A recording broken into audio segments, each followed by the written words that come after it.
Welcome to Nomad Media, Automotive Tales, where we tell vehicle stories, a little bit of history, and some unique and personal experiences. Let's get right into it.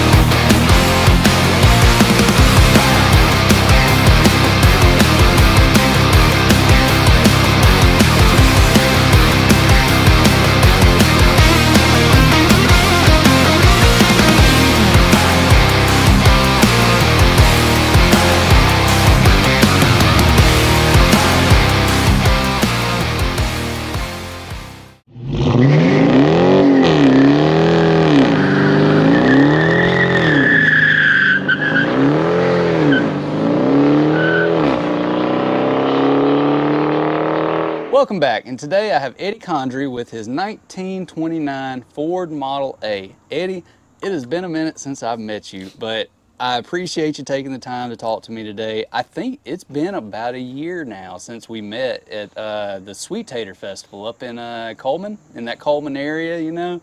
And that day at Coleman, you let me drive this car around, and yes, it's unbelievable that someone will let you drive their car around at a car show, but here's the living, breathing person who let me do it, you know? And this is such a cool car too, because you look at it and it's like, people may not think much of it, but I'm like, this car is just, it's so pristine. Like, it looks pristine for a car that's an antique, in my opinion. Now, do I mean 100%, or I mean 100 point pristine? Not necessarily, but you drive this thing around. You take this thing, you have a bunch of stories with it, and I can't really wait to get into them, so I need to hand this off to you so I stop rambling here, you know? But how about you get into some of these stories and start wherever you like, man? Okay. I worked for the Thompson family at Thompson Tractor Company. Knew Mr. Thompson, knew he had the Model A. After Mr. Thompson passed away, I waited several years and got in touch with the family and asked if they wanted to sell the car, and they said yeah, they would be willing to sell it. I got some information out of magazines and what that evaluated the car, made them an offer for it, and they took it. The car had been sitting for 4 years under a shed, and had really gone down in those 4 years. Chipmunks, mice, whatever, had gotten all inside of it. And under the front seat, there was a mound of acorn shells under the front seat. It had just kind of gone downhill. Long story short, I bought the car from them, rented a trailer, and went and picked it up.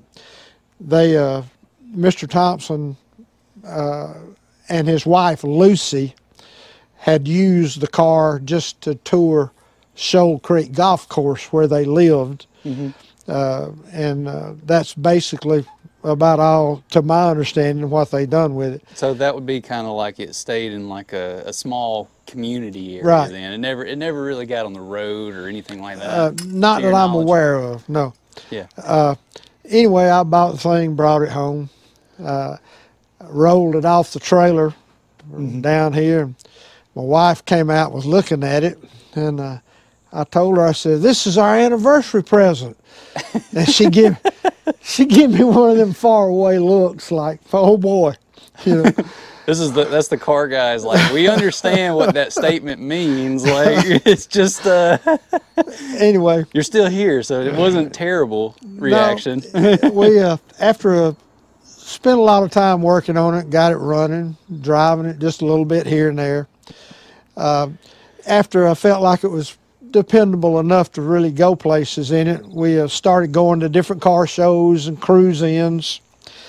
And she was out with me one day. We were going to a cruise-in, and just out of the blue, she says, "Teach me to drive this thing."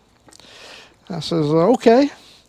When we first got married, long time ago, I had a 4-speed automobile that she had to learn how to drive a stick shift. And so she already knew that much. So we went up to the church parking lot, big paved area, and I got in it with her. And she took right to it. She never killed the engine the first time, just drove it around the parking lot like she'd been driving it for I don't know how long. And I can't remember when you let me drive it around, if I stalled it out or not. Like, I know that, like, you were mentioning, like, I don't know what convinced you to let me drive it, but it was like, it's one of those things I'm like, I remember mentioning to you that I knew what unsynchronized transmissions were, and I think that played into it a lot. So I don't remember the exact reason anymore, being so long, but I do remember talking to you about unsynchronized transmissions, and so to mention that she took to it and didn't have an issue with the unsynchronized. Well, maybe a little bit, but she could drive it. Yeah. And in fact, after we toured the parking lot, I went ahead and let her drive it to a little community cruise in up Highway 11 here at Hilltop. And she come driving up, and some of our friends were surprised. You know, they were all looking at letting her drive. But anyway, she has taken to that old car. She really likes that car. She doesn't drive it that much. In fact, she hadn't driven it since way back before the pandemic now. But Been a minute then. she loves the old car. It's pretty much her car now. I'm just her mechanic and chauffeur. I drive her around it. But we've been to a lot of car shows in it, had a lot of good times. Last year, in the year 2023, and I keep a little diary in the pocket on the door, we went to 36 different events. Wow. Car shows, cruise-ins, stuff like that. 36, documented all of them. Now, 36. Now, out of those 36, like, so that was in 2023 alone. Like, I know that you drive this thing around. About how many of them would you say you drove to? Because I know you trailer as well, so that's why I asked. Anything that's a very far distance away, like Coleman, somewhere like that, even Anniston, we'll trailer the car. Okay. Anything local within 20 miles, like to Fultondale, somewhere like that, to the cruise in they have over there, we'll drive it. Okay. So it's... And it's got a top speed of about, you know, what? About 40 miles an hour is where it's most comfortable. So, and with saying that as well, I think a lot of people out there may be surprised on that. Now, if they've watched anything on my stories, which I know me and you have talked about a bit with the wrecker and things like that, some of these old antique vehicles, they don't get up and go like you would think. Like, as someone who's not used to them, you know, like, because a lot of people think classic and they think, oh, muscle car, or, you know, or a 55 Chevy or something, you know.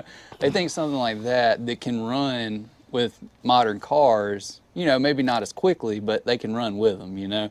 But something like this, like, I wanted to point out that top speed just because a lot of people don't, like, they don't register that these cars, they don't tend to go that quickly, you know. And hopefully, you know, people watching that will convince some people out there that didn't know that, hey, give them space. Give them some space. Like, don't crowd them.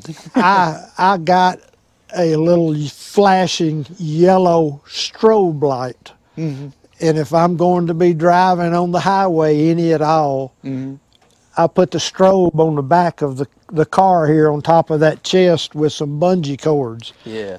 And it flashed bright, very bright. Just so people will know, you know, there's slow traffic ahead. Don't run over me. But yeah, we, you know, I hate to push the old car much over 40 miles an hour. You know, it's 95 years old. It's now, approaching a century. So. We talk about my wife driving it. We had the opportunity to drive the car on Talladega Speedway. Yeah. We met a group of people from actually all over the Southeast. They advertised this in a magazine, and there was like 30-something Model A Fords. And we all met in Anniston and then drove over to Talladega Speedway. And when we were getting lined up, ready to go, I told my wife, I said, well, we got to swap places here now. And I let her get behind the wheel. Yeah. And she drove our 5 laps around Talladega Speedway. And surprisingly, we drove a little faster than I was comfortable with. We have 45 miles an hour or so. Some of the other people, I think, maybe got a little faster than that. We may have pushed it maybe almost 50 at times, but you know, we tried to stay down in the traffic, and that was a really big thrill for her. I mean, she got excited driving. It's a whole other experience, atmosphere. Yeah. When you get off on Talladega, which hopefully people have been watching some of the videos. If not, I'll link at least one of them in the description below here so that someone can check out some of the Talladega stuff that I've done. But, you know, not to trail off too much there, but it's a whole nother experience in that atmosphere. Like, you get out there and it's like, you're looking up the wall. You say, wow, look at that banking. You know. Now, obviously, you weren't on the No, banking. no. Like, 45 is not enough to, like, keep you on the track at Talladega. It's actually a minimum, I believe, of 70. I'm pretty sure it's 70. It might be 75, but to stay up on the hill. So there's no doubt in my mind this was not up on the bank. But looking up it though. No, they instructed us to stay down on the apron. And we did, but it was exciting. She put some pictures, and I'm not sure if she put a little video or not of that I was doing as we were driving around the track. And she got all kind of comments from people she knew about driving that thing at Talladega. But it was fun. It was exciting. Oh yeah. And, like I say, we have several friends that do all the car shows, and we usually, not in Model A's, they all have newer cars and street rods and what have you. And we usually see them at most of the car shows and cruise-ins. And, you know, it's camaraderie. You know, you get to sit around and talk with people you know. Yeah. I like to show the car to people.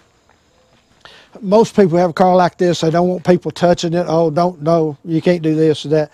I don't mind people. I encourage people to get in this car and sit down behind the wheel and get someone to take a picture of them, of course, with the window rolled down. Yeah.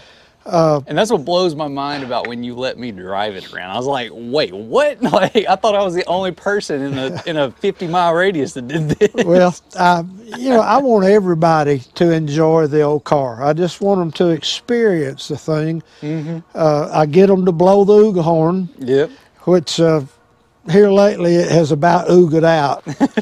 But I let children get in it. I tell them, get up on your knees where people can see you, you know, and hold the steering wheel and smile. Oh, yeah. And then I get them to blow the Ooga horn, and none of them have ever heard an Ooga horn. Yeah. But, you know, the parents get excited, like taking pictures of their children in there and blowing the Ooga horn. And I will say this, I'm gonna try to put in the Ooga horn, if it'll work here for us, right here.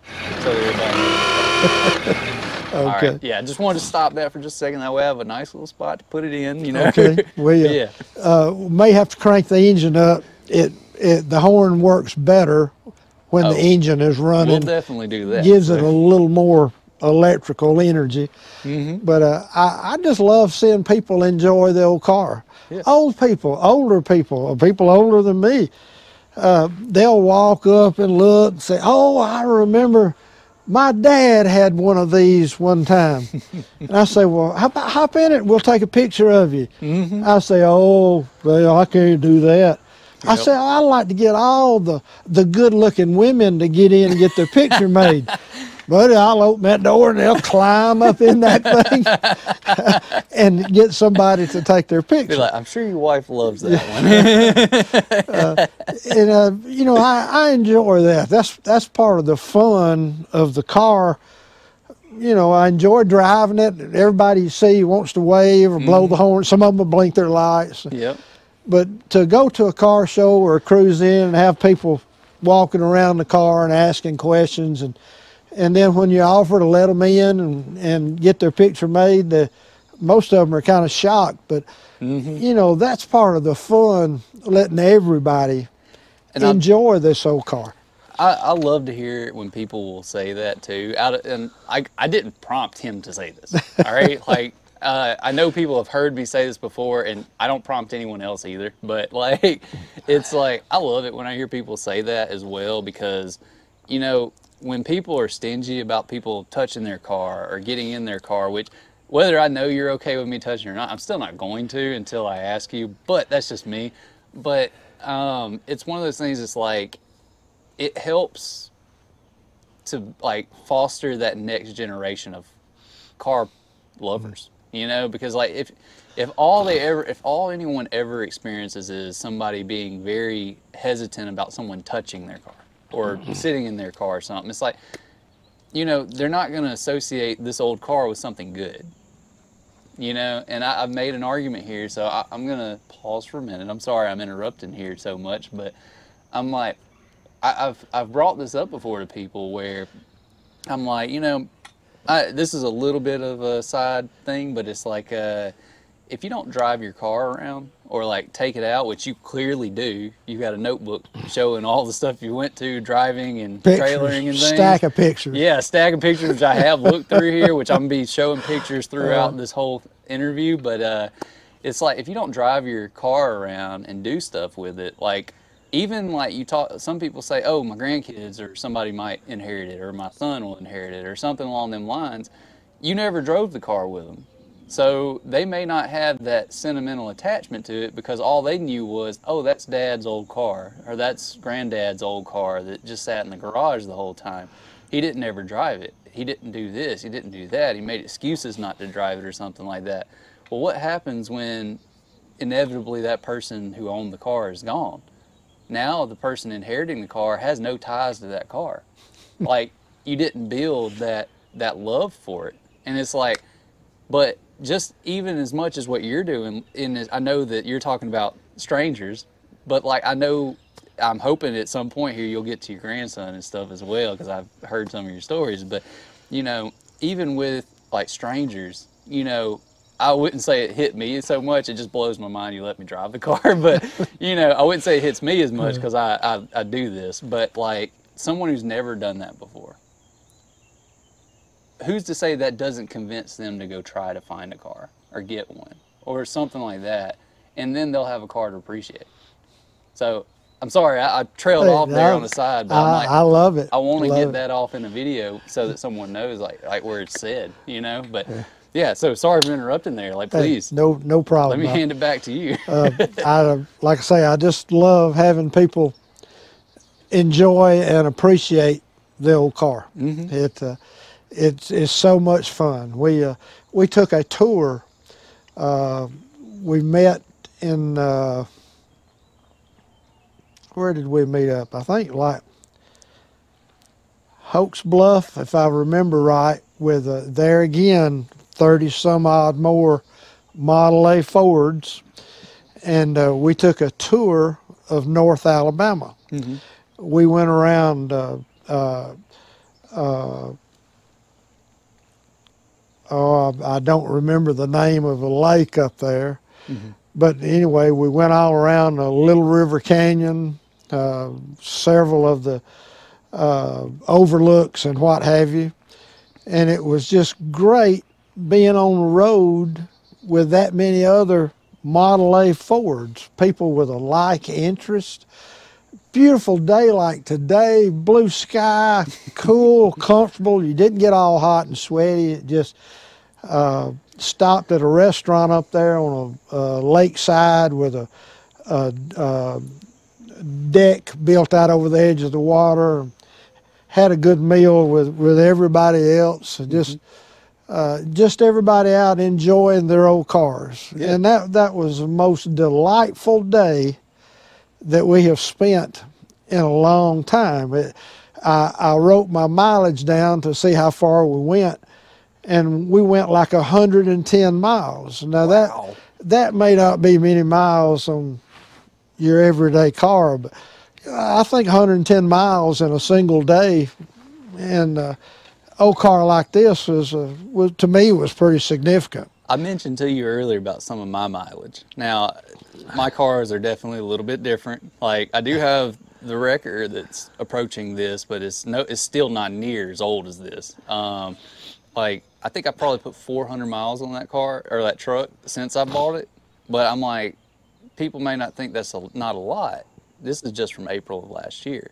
That's a 75-year-old vehicle. Like, and I have not done but the bare minimum of maintenance to it. And by bare minimum, I mean, essentially I've done nothing. I changed the oil. And so it's like, yeah, 400 miles is a ton of miles for a car like that. So 110 in this, like, impressive. It's very impressive. Well, we had a great time, and part of the pleasure of driving the car is when you see people on the road and you'll see them put their hand out and wave or flash their light or blow the horn as they go, and I'll blow the Uga horn back as we go by. It's just fun just to have the experience of doing that. Mm-hmm. I wish the weather this spring has not been very good. It seems to rain every weekend, yeah. And I don't like to drive it in the rain. I can understand. And so we haven't put very many miles on it this spring, but hopefully we'll make up for it. Mm-hmm. I subscribe to a little paperback magazine, mm-hmm. and every month it comes out monthly. Every month it shows all the car shows in the Southeast region. Okay. What's that magazine called? It's called Ragtops and Running Boards. Okay. And you can just go by there and pick out one close that you want to go to. They're listed like everywhere from Tennessee, Georgia, Alabama, just pages of them. Mm-hmm. And they're listed by dates. And I keep my calendar, and every weekend I start listing car shows that are in that magazine, and we've got something written down almost every weekend. Weather permitting, don't want to go out in the rain. Mm-hmm. We've been caught in the rain a couple of times, but I try to avoid it. But you know, there's always something going on somewhere that you can go to and meet people. I like to go. I have a trailer to haul it on. Like I said, when we go very far, if we go to Coleman, one weekend I went up North Alabama to a car show. You go to Coleman, turn left, and seemed like went halfway to Mississippi. Okay. To a little town up there called Russellville. Okay. Only Russellville I knew was down South Alabama, but this is Russellville, North Alabama. I went up there to a car show, and then that was a morning show. And then in the afternoon, loaded up, went back across I-65 to another little town called Priceville. I know where Priceville is. That's right there in my spot. Little town. I thought there probably won't be 25 cars there. Mm-hmm. There was 360 cars at that car show. I was blown away. So I'll tell you, one of my buddies actually puts that show on too. He's actually the host for it. So tell your buddy you met the man that won their 50-50 drawing last year. You heard that, Jeremy. And I still got part of that money that when y'all have the show this year, yep. I'm going back and I'm gonna buy tickets. Well, be sure you find me when you're there, because I'm planning to be there too. Okay, I'll look for you. Look for the yellow Model A. Well, I know you. Like, I'm saying find me. But I'm gonna buy as many tickets as I've got left. And I apologize. I was so excited about winning that pot.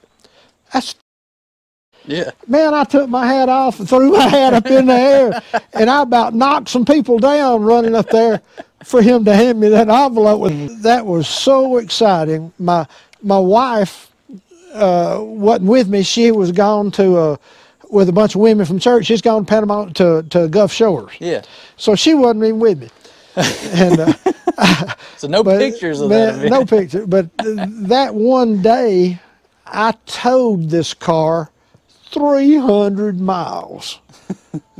Going to Cullman, then over to Russellville, then over to Priceville, and then back to Birmingham. Yep.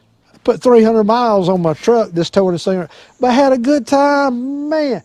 That's what it's Had about. a great time. I wasn't expecting 360 cars. I didn't get to see them all. I walked and walked. There wasn't that many antiques, but there were lots of chrome street rods, and I can appreciate those. Mm-hmm. But you know, that's just part of the fun of having an old car like this. Well, one time we went to Bluntsville, and wife was with me. Yeah. $1 50/50 up there, small show. Wasn't that many cars. Yeah. And so I got hooked on those 50/50s. Yep. That's It's so fun much when you fun. buy 'em. It's It's fun fun when when you you win win. That has probably just about paid me back for all the 50/50 tickets I've bought in the past. But it was fun. It was fun. That's the whole point. You know, you gotta have And it was all because of this old car. So if y'all see him there and you're an event organizer, 'cause I know some of y'all watch. To me, this car has a soul. Yeah. It's like an old person that you know, that you want to do things with, and they enjoy it, and you enjoy it, and it's just a great time. I'm so looking forward to getting back in the car show routine this year, meeting people that we've met. I was at a car show just over the hill from us here, over in the Moody, Branchville area. A guy come up and says, "I'd recognize this car anywhere." He said, "I restored that car for Mr. Hall Thompson." I said, "Yes, sir, you did." He said, "I'd recognize it anywhere." He said, "I was restoring that car for him, and he come up to me and said, I want the body Caterpillar yellow." Mr. Thompson had a Caterpillar tractor dealership, and he loved the color yellow. Yeah. And he said, "I told him, I never seen a Caterpillar yellow or Model A." He said, "Mr. Thompson told me," he says, I want the body Caterpillar yellow with black fenders." He says, "Well, yellow, huh?" And Mr. Thompson says, "Yeah." And he said, "I told Mr. Thompson, I said, you're writing the check, I'll paint it any color you want." And hence this body is Caterpillar yellow. Now a lot of people say, "Oh, those cars only came in black." No, that was the early T models, only black. Yeah. You could get a color on a Model A Ford, but you had to pay $15 extra. That was a lot of money back then when the car didn't sell but for $500 when it was new. And of course, people just they wanted transportation. They didn't care what color it was. But you could get them in a couple of different blues and a green, and they even had a yellow similar to this one. And that's what I thought the car was to begin with, was a color called Bronson yellow that they offered. But when I met the guy who restored it, and he told me the story about Caterpillar yellow, then that kind of fell into place. I think you got my memory jogging a little bit here too, because I think you might have asked me about that color or something along them lines. I think I said school bus yellow. Yeah. So, I think I might have said school bus yellow when I first met you, or something along them lines. Because this is one of those things I've already told you. It's like what I remembered the most, other than driving the thing, was this story about the Caterpillar yellow, because I was like, it's a cool color. Like in my opinion, I'm like, it does very good for this car. Like it fits very well. Like, it does. So Mr. Thompson, you know, God rest your soul, but kudos to you, man. Like, that's a nice color. And like, back when this car was painted, lead was one of the ingredients in that yellow paint. to give it that color yellow. And the government made them take the lead out of the yellow paint. The new Caterpillar yellow is not like this. It's a different yellow. I believe it's a lot lighter yellow. Okay. And you can't get that paint matched now because they don't put lead in the paint anymore. So it kind of makes touching it up an issue. The car could really probably use a paint job. It's getting close to 20 years since it was restored. Okay. But you know, I like it is. It got patina. I don't have to worry about people touching it. Kids getting in and out of it. We go to a car show, we'll drag our chair up to the running board and eat lunch off the running board, you know, hamburgers and what have you. You know, I've seen, like, people have watched me, and, you know, some people have never seen this or heard this story from me or whatever, like, because it's a story on my car. It's like, I've had people be like, get off of that car, like, on where I'm eating on the trunk of my Charger. Like, I've had people tell me, my own car, get off of that car. Like, and it's like, it's my car, dude. Like, no. Well, it's just been a lot of fun. Wife and I, and we have discussed this. We spent a lot of time together in this old car at 35, 40 miles an hour, going places. And we have spent more quality time together. We've been married 55 years now. We have spent more quality time together in the past almost 10 years that we've had this car than we had in the previous 45 years. We spend more time together, we enjoy it, and we're meeting friends at the car shows and stuff.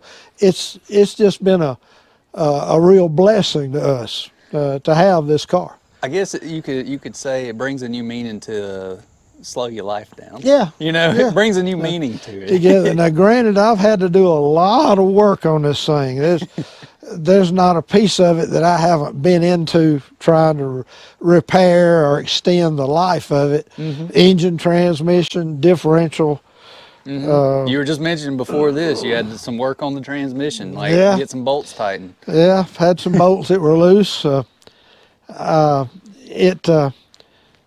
You know, there's always something to do to it. Every time you drive it, when you get back home, there's some little something you've got to tweak at least to fix it. Well, this car is from a different time though. Like they were built one on the American standard with you know, with standard, like, you know, 5/16 and you know, we're not using metric here first off. So but it's like this was built at a different time where everything's not as fine-tuned. And I hope I don't know if you're going to mention this later or not. I might be jumping the gun here, but it's like I talked to you about your brakes. You know, like the brakes here, like knowing about the brakes and things. And I think they've heard me before because I talk about my cars all the time with the brakes, and that's a big topic item for me is the brakes. And we talked about them. It's like something to keep in mind, like it's just different. You know, it's not the same as a modern car. So. Yeah, like we were talking earlier, I've read some magazine articles about people making modifications to the car where they drive a good bit faster, but at the same time they say you have to be careful. Now you can outrun the brakes on this thing. They don't stop like modern cars. They have small brakes. They're strictly mechanical brakes, push-pull rods. Takes a lot of effort to stand on that brake pedal and stop it. So you have to be mindful of that, especially going off of a mountain or something.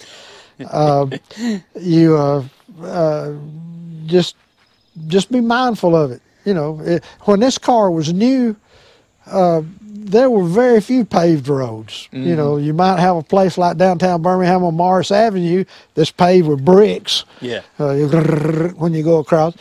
But 2-lane, 2-rut, not 2-lane, 2-rut dirt roads everywhere. The car wasn't meant to go fast. You know, about 35, 40 on a good road. It was about tops back then. And that's what it was designed for. But you know, we're talking 95 years ago. Yep. A lot of people still driving horse and buggies, wagons, and such. But This was a luxury back in that time. I Like, can to have only this. imagine being inside, out of the rain, out of the cold. Yep. And this car has a vacuum operated windshield wiper on it Which too. is not common. Like, because No, normally, once again, going to antique cars that you don't experience is you used to have to actually reach up and move your windshield wiper on it. Had a little lever. You got Yep. wipe your windshield. Yep. This car has roll down rear side glasses, and that was an option. Most two-doors, they just had a glass installed there. You couldn't roll it down. And then nowadays, it's everything in power. It also has a unique feature. You can undo a couple of knobs and flip the windshield out. That's your AC. And when you're driving down the road, cool air comes under that windshield, and the instrument panel is designed to catch that air and turn it down toward the floor where all the heat's coming up. And it's really comfortable. You'd be surprised at 40 miles an hour how much wind will blow through a gap that big under the windshield. It just goes to show that, yeah, the engineering is outdated, but the engineering was correct. Like, back in the day when they were building these, like, the engineering is there. Like, and I say that just because of my personal job, you know, but it's like, yes, it is outdated. We can all acknowledge that, but you know, like, it was really good and thought out.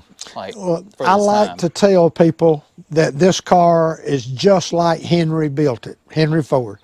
I said, the only thing I've done is put a pair of turn signals on it, which they don't stand out until they're blinking. Yep. And I put seat belts in it. A car this old, it's not required by law, but I just feel safer having the seat belts in it. Yeah. I did read somewhere one time that they had passed a law that was retroactive to old cars, and you were supposed to install them seat belts in it. But I went ahead and put seat belts in it just for the security in it. Yeah. But other than that, this baby is just like Henry built it. Nice. And that's part of the fun is driving something that old. The transmission has that antique whine to it. The gears, and I know most people won't understand this, they just have straight cut gears that engage like that. And they're noisy. They have, if you'll listen closely when you're watching TV and there are old automobiles, you will hear when they take off that whine, when they shift gears, they go, the next gear, on the Waltons in particular, when they're driving the old truck, it makes that whine. So that kind of tells me, well, it has an original running gear transmission in it. But it's just fun to drive. Oh, yeah. So you were saying that you take this to many parades and things. You got any that stand out to you? Anything like that? City of Trussville really has a big parade. I mean, they'll have like, gosh, I don't know, 275 vehicles, floats, all kind of stuff. It's a long parade, long. But it's a really great parade. There, I don't know how many people on the sides of the roads, just line the sides of the road. Of course, we all throw candy out to them. Yeah. And that's a really great parade. I mean, it is raining candy from all the floats and vehicles. And a couple of years ago, there were some people standing out with umbrellas, had them turned upside down to make a big basket. And they were catching candy. Is this during Halloween? Like crazy. And I was impressed. I thought that was pretty smart. Yeah. Turning that umbrella upside down to make a big something to catch. This isn't during Halloween, is it? No, this was a Christmas parade. Oh, well, see, if y'all got kids, Trussville Christmas Parade, And he'll throw you some candy We, out of the old Model A. one year the parades were timed where we went to a local parade here in Argo, Alabama. It was a morning parade. Then we went to a shortly after noontime parade in Trussville, Christmas parade. Went through that, and as soon as we got out of the parade, we hightailed it over to Springville and got in their parade, which was a nighttime parade. Okay. And nighttime's great. We have lights on the cars, battery-powered lights on the spare tires and the front of the car and the back, and, as many lights as we can hang on it. And you're talking Christmas lights here, not the These standard Christmas lights, yeah. The red and green, so flashing having light. a good time with it. Just a great time. That one day we done 3 parades. Now this past year, the Trussville parade was so long that by the time we got out of that parade and got out of the traffic congestion and got over to a parking lot to take a few of our decorations off where we could drive on the road, it was too late to go to the Springville parade. Oh man, we couldn't. Just couldn't make it. Couldn't make it. Not at 45 miles an hour. No. So we missed that. Oh, and there was one year that we went to a parade and we hit 3 parades again. I forgot about this. In Pinson, we done Argo, Trussville, and Pinson, which was that particular year, Pinson had combined their parade with Clay because the weather had been bad the week before when Clay was going to have theirs. So they combined those 2 Christmas parades. Big parade. At awesome. Nighttime. And did you take your grandson with you on all these? Not all of them. They don't come down for every one of them. But I've got pictures and stuff of the grandson with us. And, we'll buy 2 big old buckets of candy and just pitch that stuff out and really have a good time. Of course, I might save a little bit, for us. But and like I mentioned earlier, that's just building that nostalgia with Grandpa, and I'm sure he's going to love this car, which leads us right into what I was going to lead into here. If I might be jumping the gun again. Sorry if I am. Push me off if I am. But I want you to tell about your grandson and everything with this. He came to visit a year or so ago now, and said, just out of the blue, he says, "Granddaddy, if I'm going to inherit that car someday, he said, you need to teach me how to drive it." I was kind of surprised with son. I'm still feeling pretty good. It's going to be a while, I hope.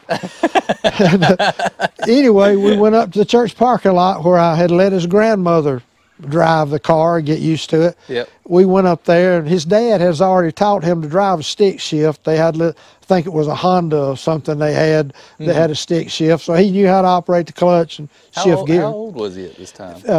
Right at 15. Okay. He will be 16 on Father's Day. So this wasn't long ago then? No, about a year or so ago. So it's about time you met me. I've got video I'll show you of him driving it by himself. Okay, and I'll see if I can get that in the video, video too. We went up there, and I had him go through the motions, pull up and stop, get used to the clutch, and shift the transmission just into second, because you can't get up any speed in the parking lot to get into third. Yeah. And I rode around with him a little bit, and he just there again, he never killed the engine.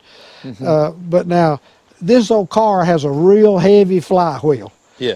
And it's hard to stall that engine when you're taking off because of the inertia of that big old heavy flywheel. Now I really hope I didn't stall it out today. But he got in it and drove it, and I had him shift gears a couple of times, and do figure eights through the parking lot, and then from one parking lot to the other. He'd done real well, so I had him pull up, and I got out and waved him on. And he was thrilled by himself driving Granddaddy's car. Oh, yeah. So you know, I let him tool around in it for a little while. He come up and would drive around and go back over to the other parking lot. But, you know, I hope that made an impression on him, how enjoyable, and I don't know, I'm looking for the right word, but how not necessarily valuable, but what a great valuable life lesson you can get out of things like these old cars. Yeah. I mean, I love seeing him drive it. What a good experience it is. Oh, a good experience, a life's experience. You know, Yeah, having driven one of these that most of his friends have probably never seen one or wouldn't know what it was if they saw it. Outside of history books, assuming they're still in history books. 'Cause yeah, I can remember back in the day, I can remember a handful of pictures of like the old Model A's and things, especially, they may not talk about Henry Ford anymore in school. I know they did when I was there, but maybe not, I don't know. I used to love watching Elliot Ness and the Untouchables on TV. All of them were black Model A Fords running around. Police car, Model A Ford. Oh yeah. But yeah, and saying about the black too, it's like if no one's ever heard the statement, I'm going to go on and say it. Henry Ford's motto was, you know, you can have any color you want as long as it's black. So, That was in the T models. yep, in the T models. So like he mentioned, you could get different colors in the A's, but you could get any color you wanted as long as it was black. And everybody still believes that about the Model A's, Yep. but it wasn't so. It was so doggone expensive to get a color. You know, $15. Yep. You know, that was probably more than a week or 2 weeks worth of pay for somebody. Well, you know, just saying that, let's we're going to be wrapping it up here, but we're going to be moving on into the idle section. But the next time you see a Model A, Model T, whatever, be sure you go up to them and hit them with that. Hit them with so you could have it any color you wanted, as long as it was black. Why is this one a different color? They'll explain it to you and they'll love it. So like whoever owns it will love it. Like, unless it's some young dude, I guess, like, get off your high horse if you don't like it. But with that, how about we move on over into hearing this thing run then? Great. Awesome, man. Let's do it. Let's get right to it then. All right, we got to reach down here and turn the fuel on. That's the fuel tank right there. We're going to turn the ignition on. We're going to make sure that the spark advance is almost full retard. We're going to give it just a little bit of throttle. This is the choke. We're going to choke it. Well, let me make sure it's out of gear. We're going to choke it. Starter is in the floor. Then advance the throttle when it cranks up.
And there you have it, guys. Eddie Condrey in his 1929 Ford Model A. Not a Model T. I told you I was getting close to saying it, but I'm glad I didn't. It's a Ford Model A here. I really appreciate you taking the time to talk to me, man. It's such a cool car. Like, personally, I've told you many times today, like, I'll never forget the paint on this car. That is the biggest thing that stands out to me, is the fact that it's Caterpillar paint, like Caterpillar yellow paint. It's what I remember from the day I met you. And like, it's just such a cool detail. And it's something that would seem so small to some people, but it was like that's what stuck with me. And I mean, outside of you letting me drive it, of course, which is just wild in my opinion that you let me drive your car at a show, some random guy that you just met and didn't know I did any of this, you know? But, you know, one question I want to ask you before I hand it over to you, what actually convinced you to let me drive it that day? Like, what did I say, or what was the thought process there for you? If you talk to this guy for 5 minutes, you'll know that he is a real car guy. Then when he told me that he had this old Dodge Wrecker, and I think he said low gear was not synchronized. Yep. I knew that, well, he had experience with that kind of transmission, and I just felt like he could handle it. And I wasn't wrong. He knew what he was doing. Now, we didn't get out and buzz around 5 or 10 miles. We just kind of drove around a exhibition area, if you want to call it that. Probably the same amount that your wife and your grandson drove. Yeah, probably less than that even. Probably a little less than them. I couldn't hardly get them out once they got to driving it. But that was such an awesome experience. He's a car guy, and I felt confident in him. Of course, I was in the car with him too, which is no big deal. No, you weren't. You stood out and you had my phone and you were taking video. That's right. I think. And that's I thought the first time I rode with you, and then I got out, didn't I? No, I don't think you rode with me at all. Okay, I can't remember that well, but yeah, it just blew my mind that you would allow me to do that. But it was an awesome experience. Like I definitely remember that. But I'm like, out of the stories, the paint stood out. I remember that video and you, and then about halfway through the video, your battery went dead. But that's part of the experience. I want as many people as can to experience this old car. Yeah. And I tell people that when I'm trying to encourage them to get in and get their picture made and all, I told a lady at a car show in Leeds, Alabama, last year. She was walking around with a camera taking pictures of cars. And she says, "May I take a picture of your car?" And I said, "Sure, sure." She took a picture, and I says, "Now you got to get in it and let me get a picture of you in the car." And she says, "Well, okay." So she got in it and rolled the window down, and she waved just like she was driving somewhere, you know. And I took her picture, and then come to find out, she worked for a magazine or newspaper up there, and I was taking pictures of cars at the car show. And I told her, I said, but I didn't know who she was or anything else, but I told her, I said, I want this to be the most photographed car in Alabama. Everybody that comes by, I try to encourage them to take a picture. Give me your phone, I'll take a picture of you in the car.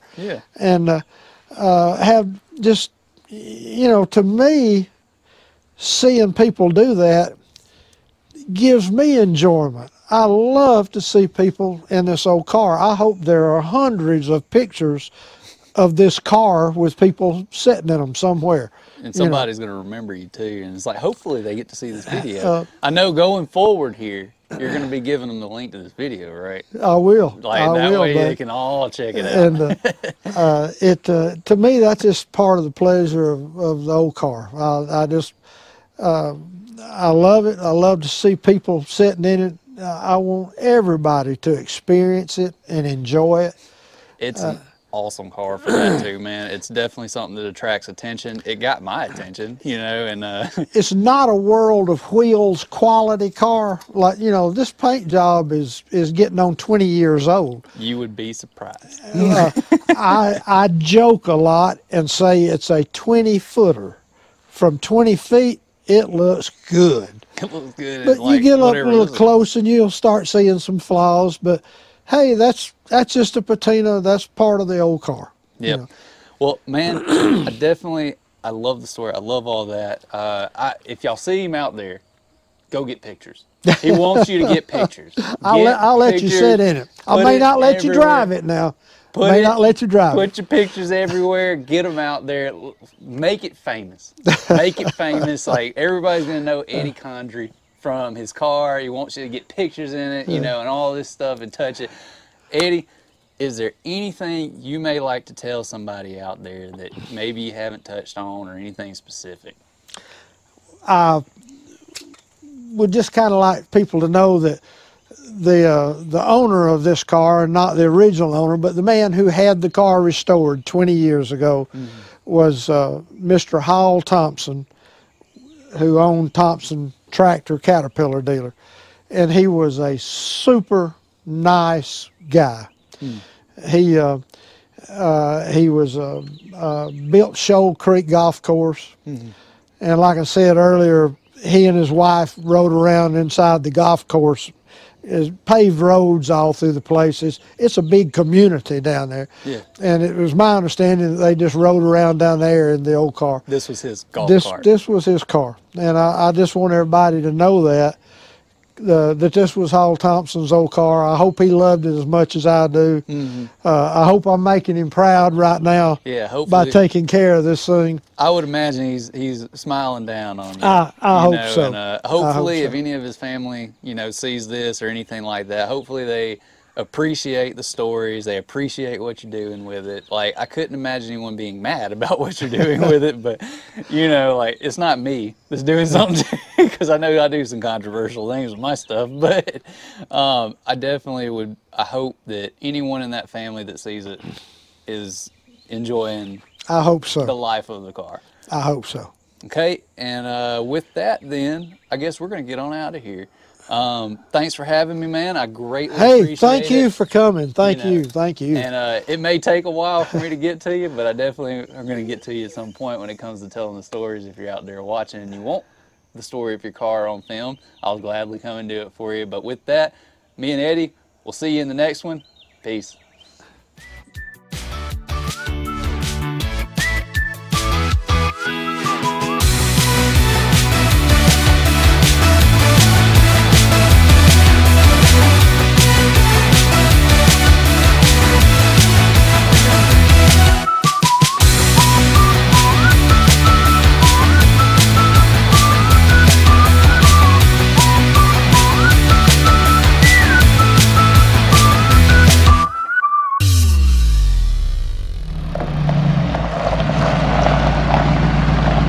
At the next car show. There you have it, guys. Be sure you like, share, subscribe, and I'll see you in the next one.